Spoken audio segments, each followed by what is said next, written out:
In the heart of the Peruvian Andes, the people have taken control. The roads are blocked and the police are nowhere to be seen. It's part of a 2-month-long uprising against President Dina Boluarte.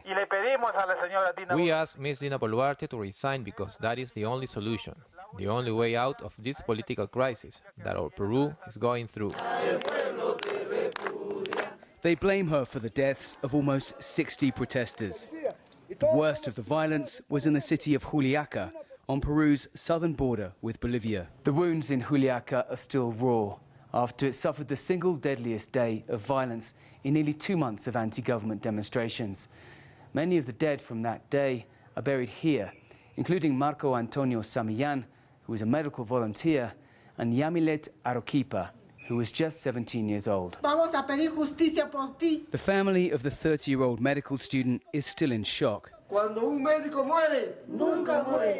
This is the place where he was shot, half a block from the city's airport, which was defended by police as it came under attack from protesters. The medical volunteer was helping a demonstrator who'd been wounded. That very day, he came to help and rescue the people who had fallen. He was shot when he was helping a person who had been shot by the police. He came and lifted him up and gave him first aid, and that is when the bullet hit my brother in the back. He fell and he could no longer move.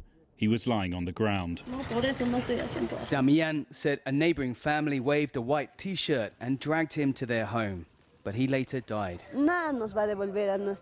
Nothing is going to give us back our brother. Never again will I see him laugh or talk to us or eat with us. Never. Not even the money they can give us will give us back that happiness, that peace to my family. Violent protests spread across Peru after former leader Pedro Castillo was removed from office, accused of trying to stage a coup. Most of the protesters killed were in Castillo's strongholds of support in the Andes. The deadliest violence took place on one day last month in Juliaca. 17 protesters and 1 police officer. It got to a very critical moment in which they began to confront each other, and logically, the population was bigger than the forces of order. They even knocked down the fence around the airport, and that is where I believe the security forces became very aggressive in their actions.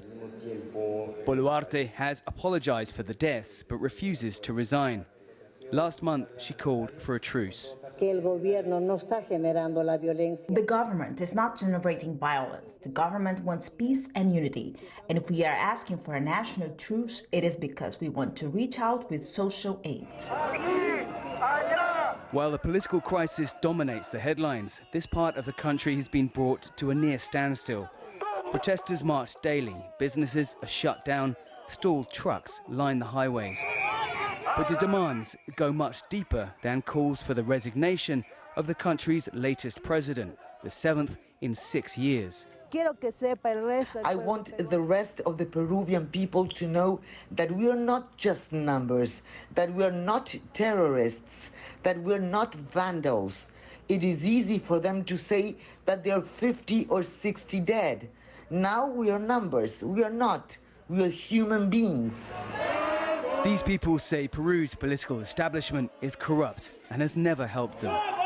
They say they want a government that treats all Peruvians as equals. Dan Collyns, CGTN, in Juliaca, Peru.